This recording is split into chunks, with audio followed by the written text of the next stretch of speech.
आज आपण दंडोबाचा डोंगर या ठिकाणी आलेलो आहे। अतिशय निसर्गरम्य पवित्र ठिकाण। परवा माझा भाचा बेंगळुरूहून भेटायला आला होता। मग मी, माझ्या दोन्ही मुली आणि भाचा असा आमचा परिवार मिरजेपासून सुमारे 30 ते 32 किलोमीटर अंतरावर असलेल्या दंडोबाच्या डोंगरावर फिरायला गेलो। दंडोबा हे ठिकाण म्हणजे अध्यात्म, इतिहास आणि निसर्ग यांचा सुंदर संगम आहे।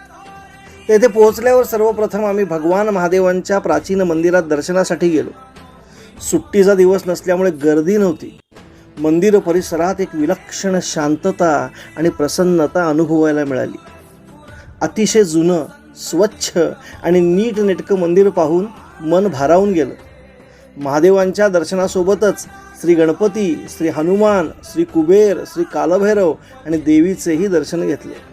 मंदिरातील पुजाऱ्यांकडून प्रसाद घेतला आणि मन समाधानाने भरून गेले। त्यानंतर आम्ही दंडोबाचा संपूर्ण परिसर पाहण्यासाठी बाहेर पडलो।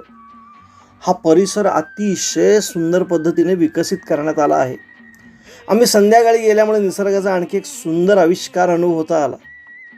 मन मोहून टाकणारा सूर्यास्त, डोंगराच्या माथ्यावर फडकणारा भगवा ध्वज दूरवरूनच लक्ष वेधून घेत होता।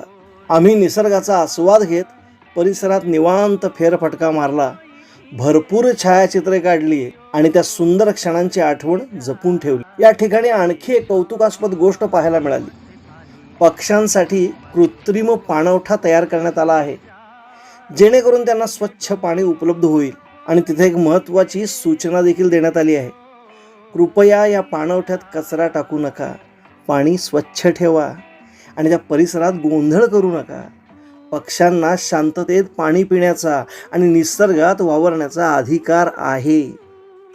हा संपूर्ण परिसर स्वच्छ आणि सुंदर ठेवण्यासाठी अनेक जण प्रयत्न करत आहेत, मात्र तो तितकाच स्वच्छ राहावा याची जबाबदारी आपली सर्वांची देखील आहे।